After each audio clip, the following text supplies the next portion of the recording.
A few people thought we might have lost our marbles. So how many marbles are in that jar? You can move it around, shake it around, whatever you need to do. All right. The marble guessing game for a news story? Tell me how many you think. 78. I want to say 50. I'm going to say 50. 50, that's pretty good. Yeah. You're wrong though. Oh. I'm thinking 122. Everyone who played Monday got the answer wrong. It was 100 marbles. What? I know. No. Honestly, it does not. I'm thinking like 100 would be like up here. I look at marbles, I'm like, there's probably more than I think are there. The significance here is the number, 100. We're now 100 days away from Election Day in Virginia.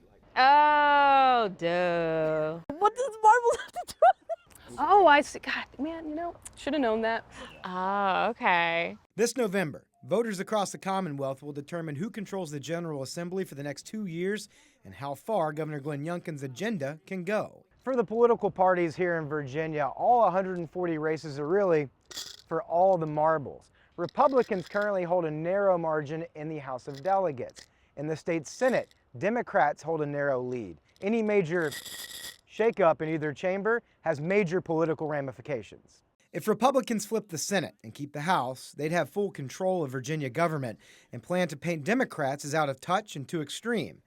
Democrats can block Youngkin with a majority in just one chamber and argue abortion rights and gun laws will be threatened if they don't. I try to follow as best as I can. Let's be honest, on a warm summer day, most of our minds are miles away from politics. I go and do like my voting and stuff because my grandparents are like, oh, you need to do it. It's your right to do it. It's not something I've thought of yet, but I guess it is closer than it seems. November is when I start thinking of it. But I've been seeing, of course, the signs and things like that too. So What do you say? While our marble game came as a surprise, all of these voters agree local elections have a bigger impact than the attention they get. Because it really affects us here compared to our presidentials, like everything. and I do plan on voting in November. It's important, especially, those elections that you think don't matter, but that's what affects the local population, and that's the things that affect more of a day-to-day life. I know a lot of people in my generation might think, votes don't matter too much. I do think it matters a lot, though, especially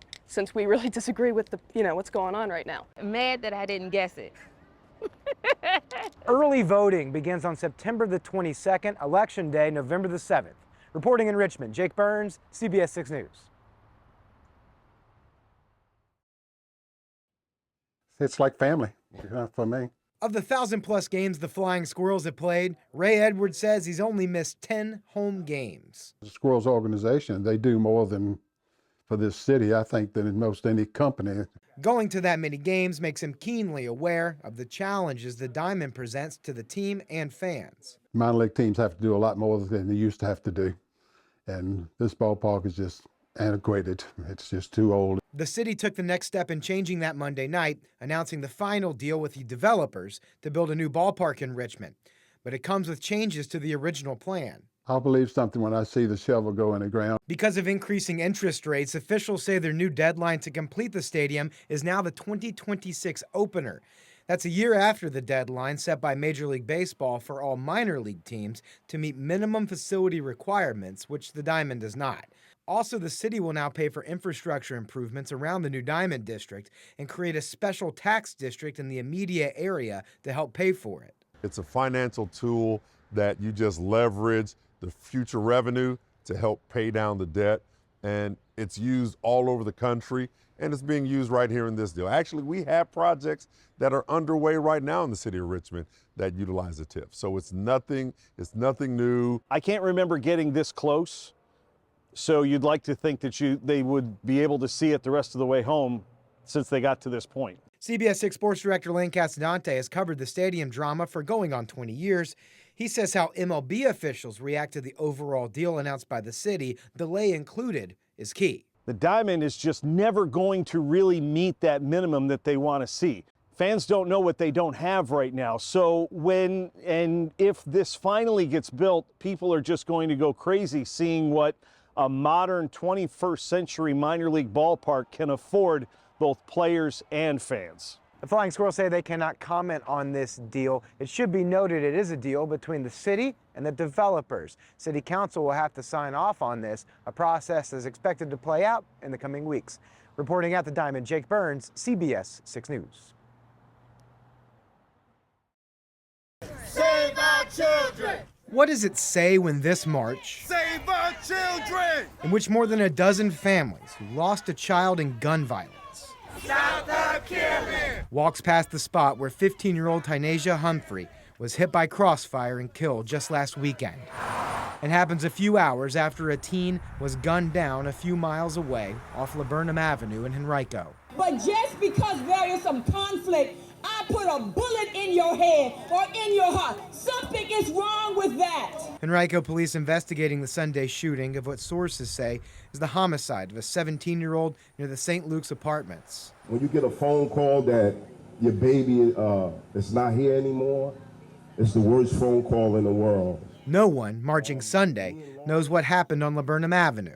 I hurt every day. Almost everyone knows the feeling of having a loved person ripped away from the world. You'll never go back to the life that you had before you lost your loved ones. You'll never go back. This is the new normal. It's that pain that helps inform these families on ways to solve this seemingly revolving problem. The main problem is these kids need love. They need love. They go out here and they trying to find love in the street. And if you make sure that your mind is strong, your mind is tight, your mind is right, ain't nothing you can do. That's us. That's what we got to do. If that's not convincing, consider this. Face after face, story after story, kid after kid taken away. They rise up now in front of you. We'll rise up in spite of the ache. So that maybe someone else won't have to do the same. I will rise 1,000 times again.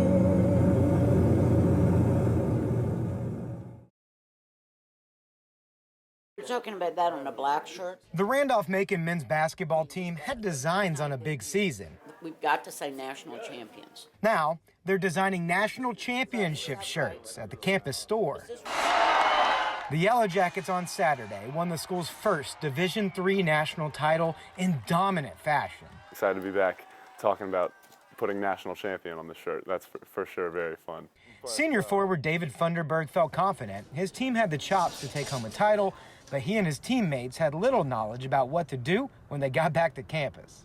Buzz and I are like, what do we do? You know, I went to his house and we're like, what do we do? And we're like, well, we've never been a national champion before.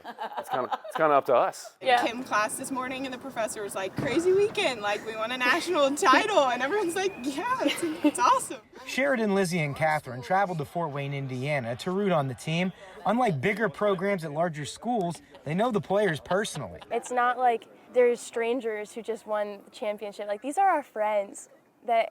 Who gets to say, like, my friend won the national championship and I got to be there when it happened? That's the sweet part about it. We're so proud of them. Barclay Duprice has worked on campus 37 years and is designing a way for those coming into the campus store to share in this moment. One of our old mantras used to be, believe in the moment of connection, which I still believe in.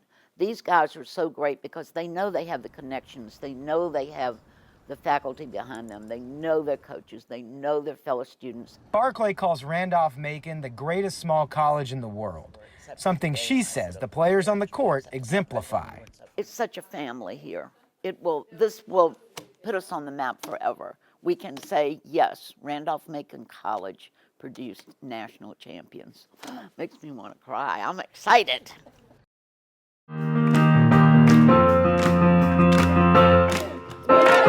Praise fills this block of Peace Street in Churchill for a man whose reach stretches far beyond.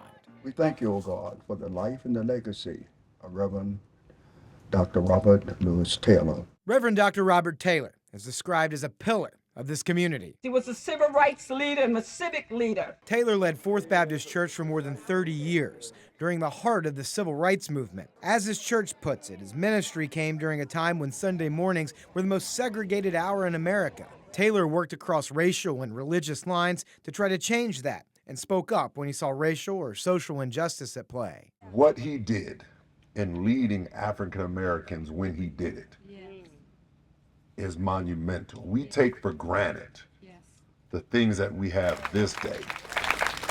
My chest would stick out as a little girl when he led us and talked from the pulpit about how we would need to picket and not buy at Tall Hammers and Miller and Rose until they began to treat us as people with dignity and respect. The Reverend Dr. Patricia Goldchamp was baptized by Taylor when she was a young girl. He was so loving, so kind, and when I became a pastor years later, I said I want to be that kind of pastor, that my life would make an impact. I always admired how my grandfather inspired his congregation. Taylor's granddaughter, Ramona Edwards, saying he was a man of love toward his family and community. He was a man that loved Churchill and worked tirelessly with every minister, politician, and families to make this community strong. He broke barriers and refused to just lay down.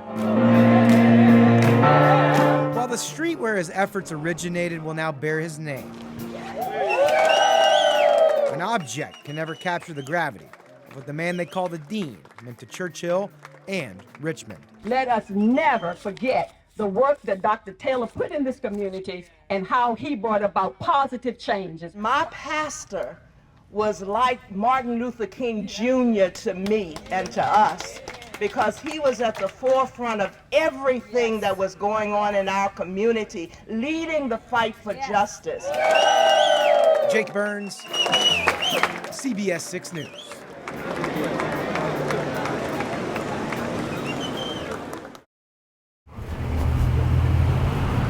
How you doing, sir? Tucked off Mountain Road sits Glen Allen Fast Food. I like egg and cheese. That's my favorite. MD Hassan has worked here for 15 years. Almost I spend my part of life, almost one part, 15 years. Plenty of time to get to know regulars passing through for a quick bite. Actually, all Tyson crew, they will come for lunch. The Tyson chicken processing plant sits half a mile up the road, so news that the plant is permanently closing in May and the nearly 700 people who work there will lose their jobs hit close. I feel so bad. I'm so sad to hear that. I have a really good communication with them. You know, we love this crew and very cool people they are working here. And we are going to miss them. The Glen Allen plant is one of two Tyson's plans to close soon. A company spokesperson says the closure is part of a streamlining process for the production facilities nationwide by, quote, optimizing operations and utilizing the full available capacity at each plant. We spoke off camera with one worker here. They told us the loss of their job is of course disappointing, and workers got the news Monday. The worker also seemed resigned to the idea it was out of their hands. The president of the union representing the nearly 700 workers here said in a statement, quote, these men and women risked their lives and the safety of their families to keep this plant operational during the pandemic, and this is the thanks they get. This is not how we show gratitude to essential workers in Virginia. It's very sad. It's not sad, it's very sad. The union and Tyson promising to help the workers who come through Hassan's store. I'm praying for everyone. Hopefully they will get better opportunity after they get up from there. That's the only thing I'm praying for them.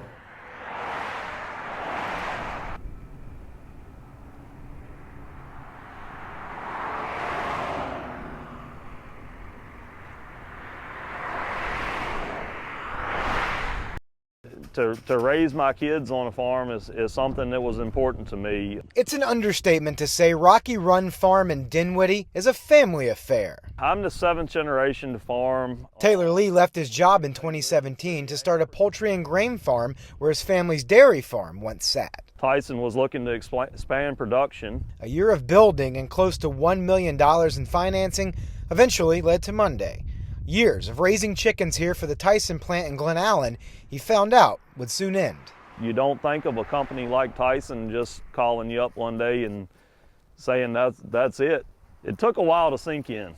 We're told more than 70 farms just like Lee's work directly with the Tyson plant in Glen Allen to supply them with the poultry. But like anything with agriculture, multiple parts of the industry are connected. I mean, it's going to affect all of our local farmers, you know, even throughout the state, because Tyson bought a lot of corn and grain products to make feed for these chickens. So a big void that's going to have to be filled, you know, a market that's kind of gone away now. Lee also grows sweet corn, so his Tyson contract isn't all his revenue, but it's about 35 to 40% of my revenue. Yep. He and so many local farmers now exploring what to do next. Hoping maybe another integrator will come in, you know, another company will come in and kind of want to grow chickens here. Maybe doing a co-op deal where some of us local farmers could get together and you know, produce chicken for ourselves. Like I said, all of this is just ideas running through everybody's head. It's going to be a long process to get back to going, no matter what happens. For a lot of people, too. For a lot of people, yep. In Dinwiddie, Jake Burns, CBS 6 News.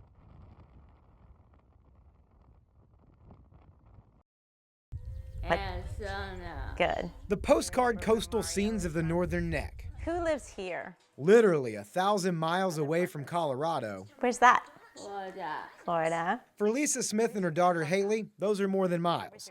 They say a product shipped from Colorado is the whole reason 22-year-old Haley can even do this basic geography. You know, it's been life-changing. I say she was merely existing prior to it, and now she lives. We've introduced you to Haley Smith before. Dravet syndrome caused her to have more than 1,000 seizures every year. There was no quality of life for her. There was no quality of life for anyone else in the family either, because you're just constantly in crisis mode. Lisa says 17 different medical regimens didn't work until she started using Charlotte's Web CBD oil in 2015 after lobbying for a change in state law. That's the same one. 8 years of drastic improvements with Haley's seizures and quality of life, Lisa says, now in limbo. Charlotte's Web sending her a letter recently saying Virginia's hemp bill as currently written would prevent them from shipping here. I knew that there was a bill addressing the Delta 8 and the man-made Delta products, and which I'm all for, but I had no idea it was going to affect us. The hemp regulation bill passed by the legislature is designed to keep Delta 8 and other synthetic THC products out of the hands of children. Emergency rooms have reported a spike in children poisoned by them lately.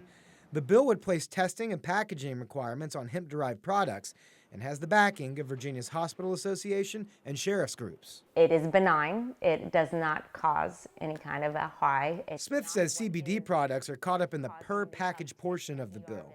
It caps the amount of THC at 2 milligrams per package, and Smith's bottle contains more than that. This is an unintended consequence that they did not think of us. Sponsors of the bill say its protections are about keeping children safe and will not impact the broader hemp and CBD industry. So it is not what this bill was intended to stop, but it is going to end it for a lot of people. Smith hoping lawmakers take a scalpel to the bill, not a hammer, because any change to Haley's regimen could have a dramatic impact on her seizures. That simple change could make it worse. And so switching off something that has worked for her for 8 years and trying something else, you know, we go into the unknown.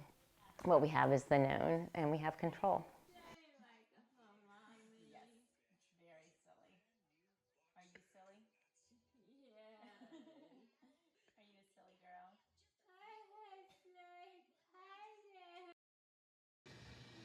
It's a safe bet Khalil Watson wouldn't call it miraculous that even though he's paralyzed from the neck down, you're about to watch him walk across the room. 2, 3. When you're sitting down all the time, you know, things can start to get uncomfortable, and just being able to get upright on your feet and just being able to get any type of leg movement, whether it's having someone stretch your legs for you or just walking, you know, feels amazing. With the help of this robotic exoskeleton, Watson is extending that feeling to the stage. He'll walk Monday night to get his diploma from J. Sargent Reynolds Community College, an experience he's never had. Fast, but not real fast. In 2016, I suffered a gunshot wound to the neck. I was in the hospital from May 26th until August 11th. Prom was the week after I got shot, and graduation was the following week. I had to miss graduation and prom due to being hospitalized. The physical work it's taken for him to reach this point in just 6+ years has been immense. I was like a baby all over again. I had to learn how to breathe on my own, eat, and speak. If it wasn't for all of my therapists, I wouldn't be where I am today. I've always been strong mentally, and I always knew I wanted to go to school. I've always been determined and self-driven. I just trying to let anything stop me, regardless of my circumstances. You know, I feel like things can always be worse than what they are, and that's how I'm able to keep going. Sheltering Arms Physical Therapy is loaning out the exoskeleton for Watson's graduation walk. I really appreciate Sheltering Arms because if it wasn't for them, you know, I wouldn't have accomplished a lot of my goals. In a situation where most people would understandably fold, it lets you know that things aren't over yet, you know, and it's I wouldn't say a confidence builder, but you know, just something that gives you, you know, hope and faith, you know, to keep pushing. Maybe the miracle of Watson's story comes step by step. I did this for my family, my friends, myself, and you know, like I was saying, you know, being able to walk off stage would mean everything because I wasn't able to do so in high school, and I'll now be able to say that all of my hard work has finally paid off. You never know, one day I may be out of this woodshed.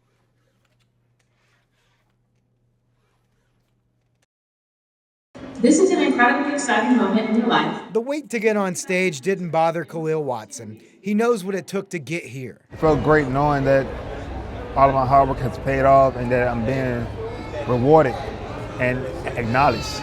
While that may be true for all the graduates of Reynolds Community College, Watson has never walked across a graduation stage for a different reason. 7 years ago, he was paralyzed from the neck down after he was shot weeks before he graduated high school. I feel like the step was a lot shorter at first, too. Years of specialized therapy led to now, with the help of a robotic exoskeleton from Sheltering Arms Physical Therapy.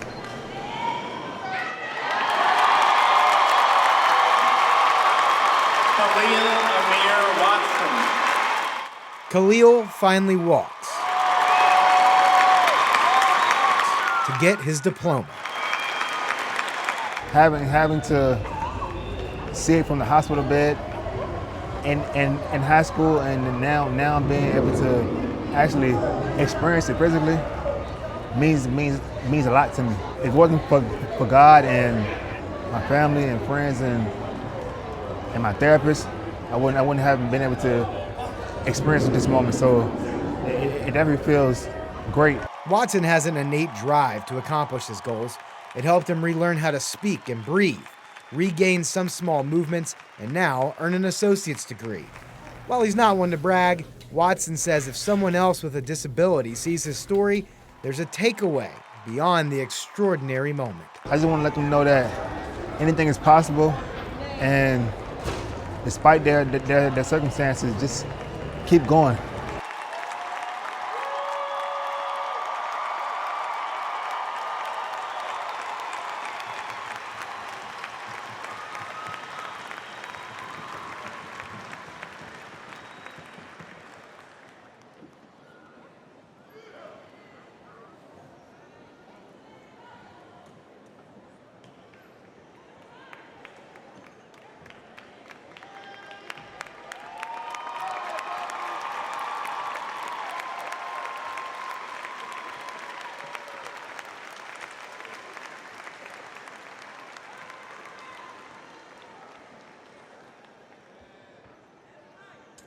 Wyatt Peyton Davis.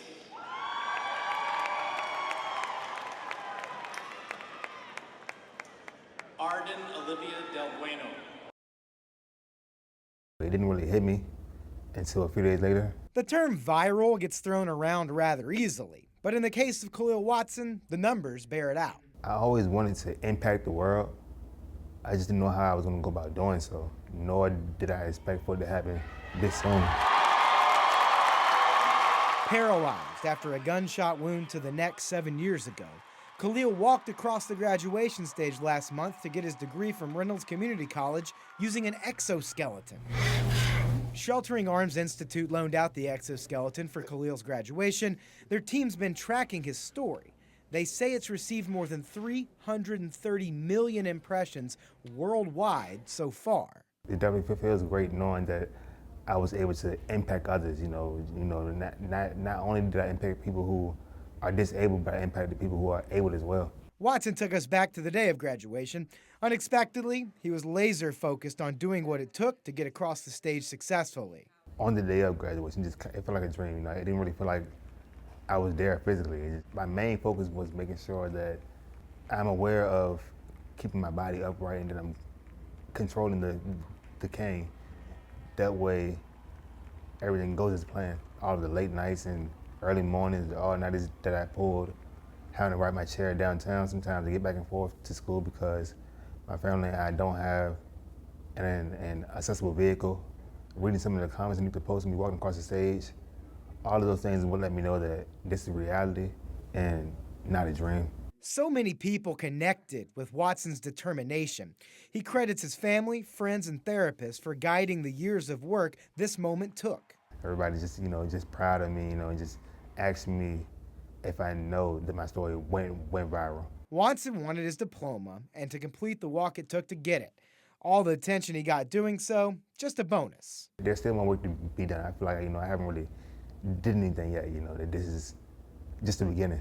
This fall, he'll begin pursuit of his master's degree. The next path he hopes leads him into social work. I've always been passionate about helping others, and I just feel like I'll be able to easily connect with individuals who have similar worse situations than mine, based off my own experiences. His story is one that's now gone viral, a modern term that in many cases leaves behind only shallow outcomes. Watson is proud that from his moment, hundreds of millions of people will take away much more. I feel like people seeing me accomplish my goals and things like that is what inspired them, and gave them that extra push to let them with hard work and dedication, anything is possible, regardless of your circumstances or the situation that you may be in the moment. You just have to keep going.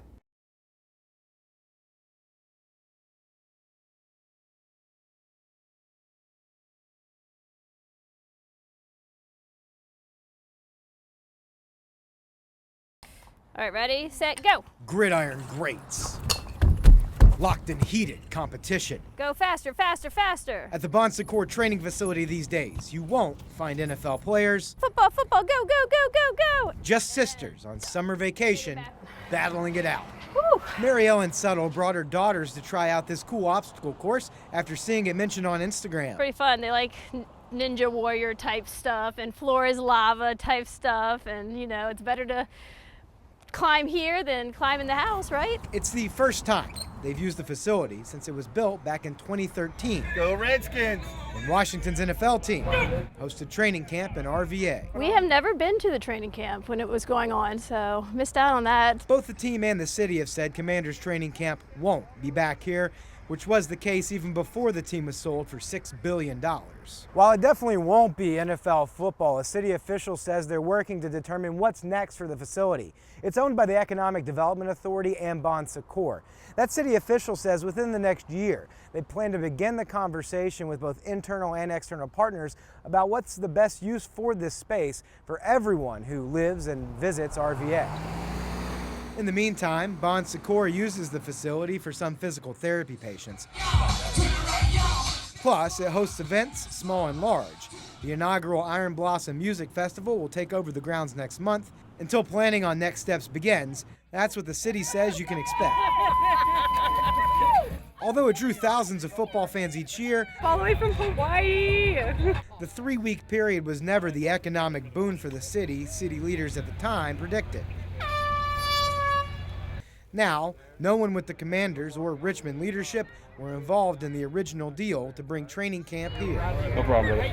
I did watch The Quarterback on Netflix, which got me a little bit interested in. Her limited football fandom aside, Settle sees the prime real estate as an opportunity for the city to develop a new space for families. I would love to see more things like this for kids and families.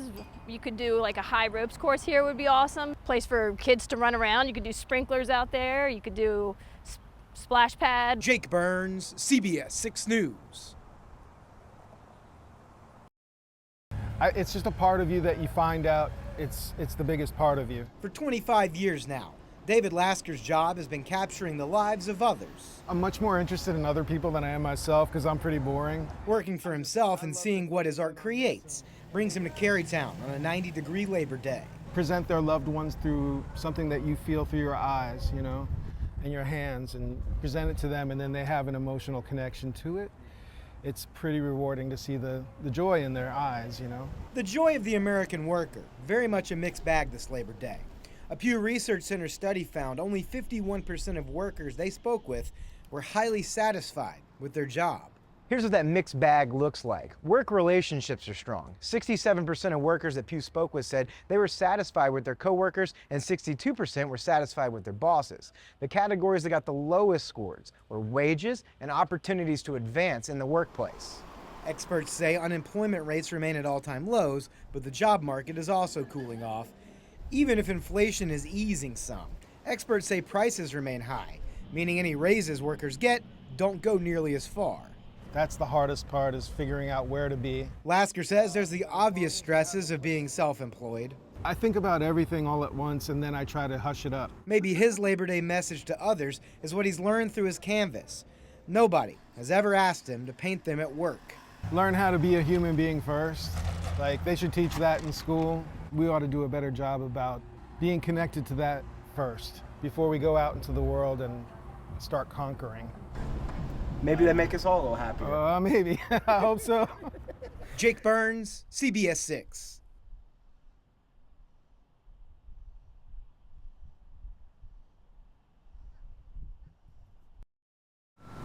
We must invest today. What might a child's playground and a casino resort have in common? The current system is failing our children and their families. Richmond Mayor LeVar Stoney rolling out what the city might do with new tax dollars. Should voters approve of a casino in Richmond this time around? Of the projected $30 million in annual gaming revenue, the city would use $19 million each year to fund a new child care and education trust fund. It would be aimed at the current child care crisis, making early childhood education and care more affordable and accessible through tuition assistance for families and training for more teachers. We've identified the crisis in the city, and we've also presented a solution to fix that crisis. And it's my hope that if you agree with this solution, you come out and support and vote yes in November. Beyond the yearly contributions, the plan calls for part of the initial $26 million payment from the casino project developers to go to build 2 new child care centers in South Richmond. We're going to add more slots because right here in Southside, it's essentially a child care desert. There are no facilities in Southside. Stoney and backers of the trust fund say this is going to be a game changer for kids in the city. But opponents say how they're going about getting the revenue is a slippery slope. I think it's a terrible idea to rob the parents to pay the kids. Alan Charles Chipman is a former city council candidate. He points out the city got more than $275 million in one-time federal funds over the past couple of years and only sent a little more than $2 million to address the child care crisis. I don't feel comfortable that developers and private interests get to come to the bargaining table to get what they want, but Southside has to go to the blackjack table to get what they want. To do what's virtuous and support our kids, we don't have to rely on vices to do that. 2 years ago, Richmond voters narrowly rejected the casino project. Chipman says that should not be lost in the conversation this time. The first referendum was about a casino.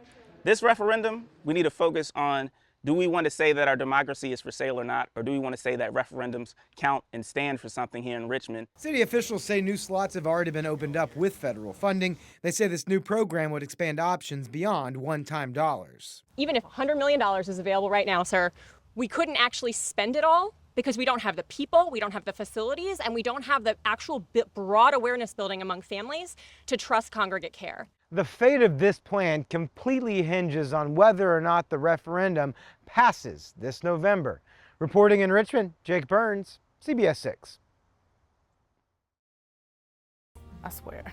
Inside this new Kent nail studio. So I have a talent for art, and so it just took me from there. That passion for art landed Audrey Rose this job 2 weeks ago. Suffice it to say, Tuesday was her most exciting day of work so far. This is crazy. This is like being on cops. Troopers and police swarming New Kent Highway and businesses placed on lockdown during a manhunt. that led them into the woods behind the business complex where Rose works. So I was outside trying to open the door. Then there was this kid at the playground. I see a cop car flooring down near the playground. So basically he told the kids to go back inside, lock the doors. It all started when police say they tried to stop this silver BMW SUV on I-64 for an expired registration and blocking traffic. Police say the driver sped away from them near mile marker 220 and eventually wrecked his vehicle here on New Kent Highway.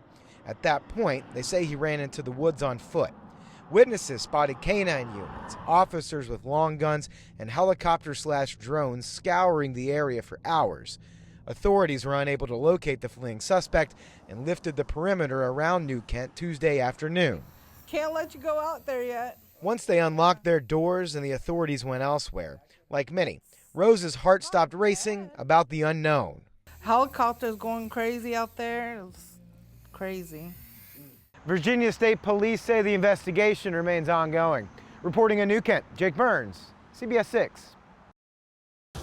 On an amazingly cool and sunny day in the River City, it's hard to think change is just around the corner.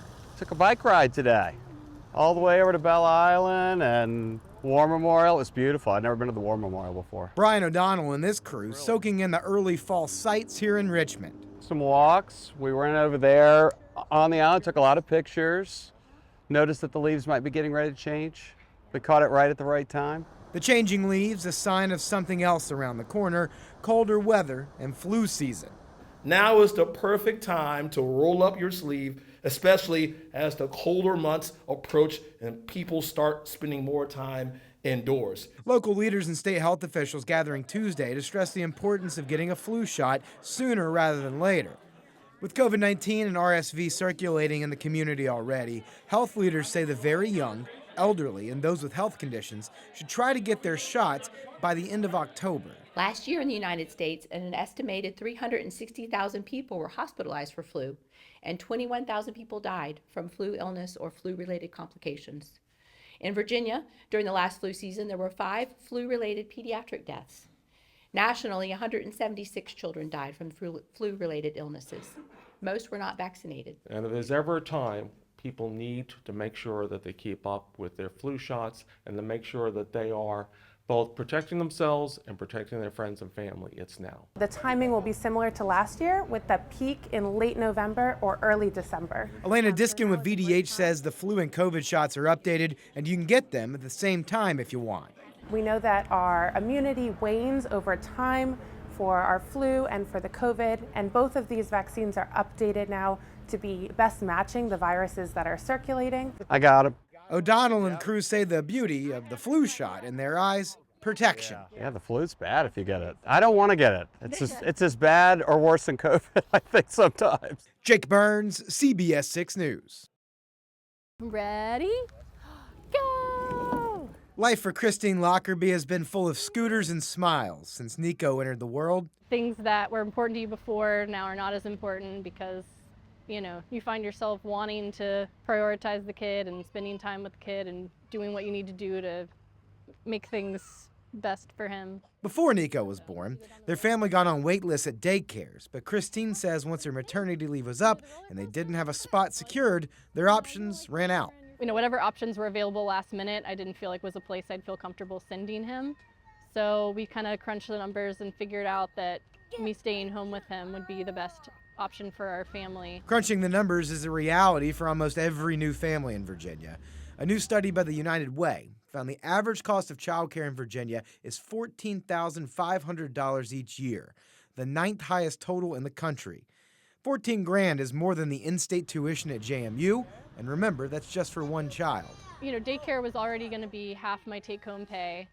Once we had a second kid, we knew it was going to be all my income. The study says low-income Virginians may spend 25 to 60% of their monthly income on childcare and bear the largest financial burden of this crisis. You know, we were kind of barely able to get by on one income. I think it's tough for people who don't have that even as an option, who can't even pay their basic bills on one income, and so you have to put your kid in a childcare situation that you don't feel comfortable with because it's what you can afford. Safe facilities and well-trained staff are expensive for a reason, For Lockerbie and many families, it's a head-scratching catch-22. It's really hard because to have good quality childcare, it costs a lot of money, but people can't spend their whole paycheck just paying for childcare. So I think in today's economy especially, it's really hard to live off of just one income. So that model doesn't work anymore. And people don't have the network and community that can watch their kid for them either. So yeah, I think I don't know what the solution is, but we need one. Jake Burns, CBS 6 News. I've sort of concentrated on angelfish. A room filled with two passions Dave Bloor picked up growing up. Running is more important to my life, I think, but right now I'm more interested in fish.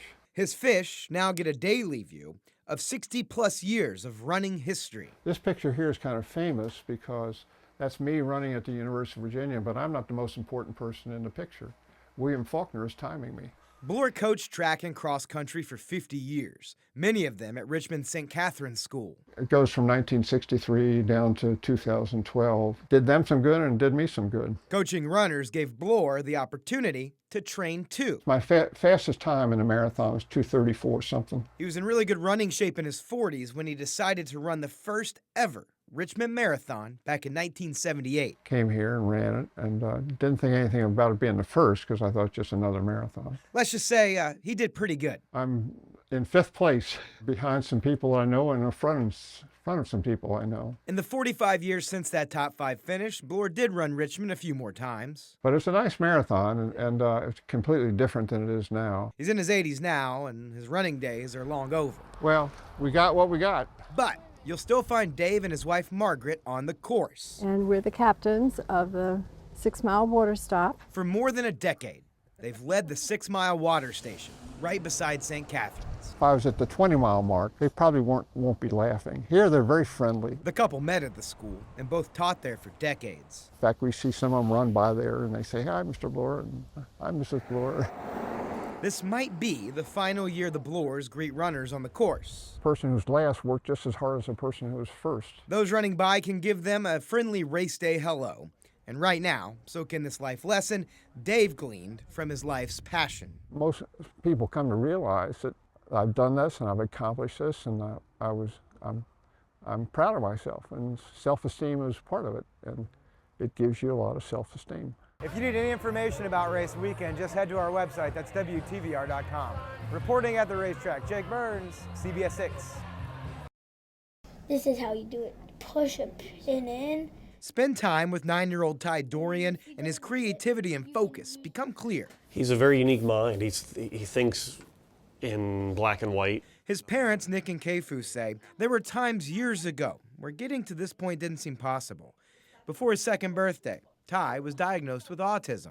Have a year with tears and sadness and isolation and cluelessness about where to start. They eventually connected with the Autism Society of Central Virginia and their network.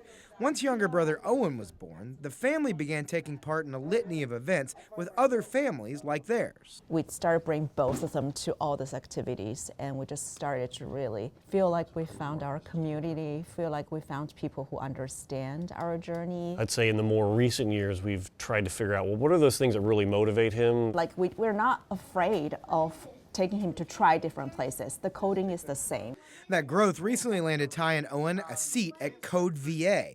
The Autism Society of Central Virginia partnered with their educators for multiple classes, exposing kids with autism and their families to the world of computer science. Coding is like step-by-step instructions. It really aligns with his pattern of thinking. Very fact-based, and computers obviously operate that way. I mean, they work with circuits, so it's point A to point B. So I think it was very conducive to the way I think his mind just works. A lot of our kids have, they're wonderful at focusing on certain elements. They're very detail oriented. Ann Flippen is the executive director of the Autism Society of Central Virginia. She says the partnership with Code VA unlocks creativity, but also a skill set that many kids with autism can cultivate. So the set of skills that they're learning with coding can really, really help them continue to develop additional skills. And a lot of our kids are really talented with STEAM type activities, and this just helps them embrace that and really build upon that. When you start this early, you really build opportunities for him to really build on that foundation, and maybe it's a skill set for life, because for families with autism, it's really hard to think about how they transition into adulthood. The Dorians say that's a little bit easier to consider now for Ty. The coding work, just one example of the community that shepherded their family's journey with autism. There's still a long journey to go, but we're happy of where he is, to be honest, and he's grown beyond our expectations. It's all because everybody gave us that. The culmination of the coding workshop is going to be a holiday event taking place this Saturday. If you want to connect with the Autism Society of Central Virginia, we have information on our website, WTVR.com. I'm Jake Burns, CBS 6. Your grief is just so raw, you can't really even function. 10 years later, the fog consuming Ray Paul hasn't lifted, more so shifted. Buck's always on right in the front of my brain. I think all of ours, but we can talk about it. Ray misses his son Buck's laugh. In May 2012, Buck died by suicide at his apartment in downtown Richmond. Buck was just the brightest, nicest, loving guy. So I can't even describe it really, just a punch in the gut. Like many families, the Pauls never noticed signs that Buck was hurting. The 25-year-old was living with college friends and on a management track at work. Why did we not see anything? How do we go through life not feeling guilt the rest of our lives that we didn't recognize any warning signs? We as a family were really lost, and you don't know where to turn. Their daughter Margaret turned to a walk out of the darkness, pushing the family to attend one of the American Foundation for Suicide Prevention's annual community walks that year. It was very humbling for me to be elected to this position. Now, Ray Paul is serving as the director of the board at AFSP, leading efforts to spread suicide prevention and spark community dialogue nationwide. We have learned what to say, what kind of advice to give that we know is credible, solid. A large part of what we do as an organization is educate any demographic, any age group on how to look for warning signs. And we want to talk about those warning signs. The warning signs can be environmental, they can be health related. It's not bad to ask someone, are you thinking about hurting yourself? Are you thinking about taking your own life? It sounds like something taboo, like in the past you would say, ooh, don't plant that seed. Well, that's not the case at all. If you ask someone that question, it may be a great relief and release to them. Paul says leaning into those talks that can feel awkward can save lives, a process that helped launch his family's ongoing grief journey and their mission. That really opened the door from us for day one to be able to talk about Buck. And we just thought that if we didn't talk about the way he died, that we wouldn't be able to talk about the way he lived. Don't wait for the knock to come to your door. Be aware of your family and friends.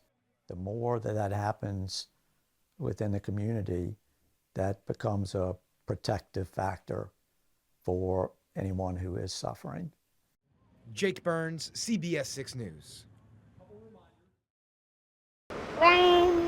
Hart came down to the river with his Dee Dee to check out the trains, which they missed. So there's another victim you got to go get. But instead, got to watch river rescue training in action. We've seen a drone, and we've seen rescue boats, and the coolest thing is we saw the boat go up over the waterfall. Fast boat going fast over that and jump over that waterfall. Seeing training like this is new for Hart, not for area emergency crews. But now, 7 fire agencies are partnering for a new initiative called the Regional River Response Team. Having that pre-formed relationship makes things more efficient, better communication is better, and in turn, the overall operation happens faster. The group formed last summer after rescue crews spent days searching for 2 women who went missing near Boshers Dam. We were in the water for approximately 4 days. long days looking for the 2 girls that we lost. We eventually found both of them, and I think we just decided regionally the dangers that are out there in the water and the dangers to the community and to our first responders that we needed to bolster our response. The partnership spans from Goochland and Powhatan west of the city to Hopewell in the south. There are hundreds of little put-in points in this area where crews can respond to people in trouble on the river. Resources are limited, and when you have incident on a river, you need all the resources and help that you can get from the regional partners. So that's why we're here, and it makes a difference, especially on the river, as far as saving lives. Part of the biggest change will come to dispatch. Soon, when someone calls about an emergency rescue on the river, dispatchers will be able to map where crews are needed.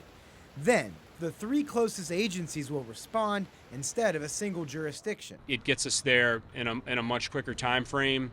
We're no longer really relying on the kind of the on-scene incident commander to pull the trigger on regional requests, and that way it gets us all en route around the same time, it gets us there around the same time, and really triples our footprint in a timely manner. First of all, it makes me feel safe. Sandy, Albert, and Hart love the river, so they hope all James lovers enjoy what it has to offer while staying smart. As cool as the training is to see, being on the other end of it is not. They need to learn a lot and know a lot before they get in the water. They need to listen to experience. A couple things to that point. Whenever there's rain in our region, it really isn't the rain that happens here, it's the rain that happens west in the mountains that can impact water levels. It's why experts say before you go out on the water on the James, you need to check the water level, and things can change quickly. Reporting in Richmond, Jake Burns, CBS 6 News.